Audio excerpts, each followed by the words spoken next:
ये देखिए, हमने ये अब कट पीस ले लेना है और अब हम इस पीस में से 2 इंच फैब्रिक को कट कर लेंगे।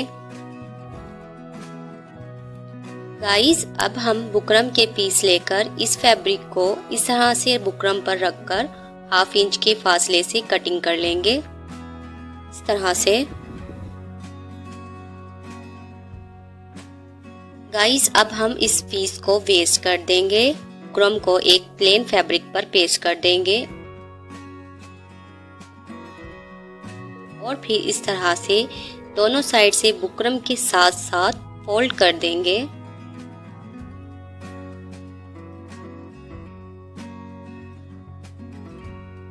और अब हम एक और प्लेन फैब्रिक लेंगे, ये इस तरह से रखना है और नीचे वाले फैब्रिक को भी इस तरह से फोल्ड कर लेंगे।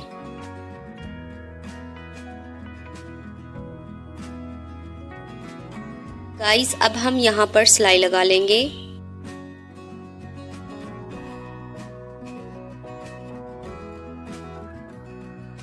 और अब यहाँ से फोल्ड करना है।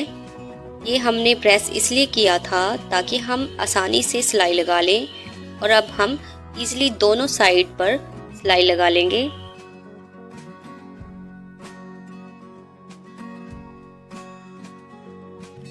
इस तरह से हमारी जो नीचे वाली स्लिट है वो रेडी हो जाएगी। और अब हम स्लिट लेंगे और जिस साइड से फैब्रिक चिपका हुआ है वो वाली साइड हम ऊपर रखेंगे।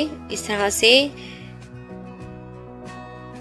3.5 इंच के फासले से रखने के बाद हम कॉमन पिन की मदद से स्लिट फिक्स कर लेंगे ताकि इजीली हम स्टिच लगा सकें।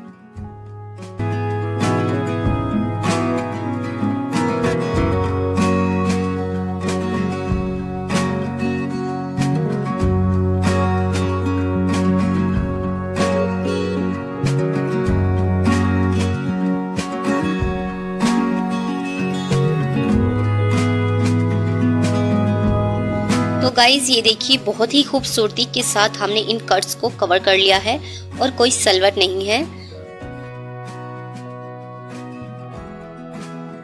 और बैक साइड से भी आप स्लिट को देख सकते हैं।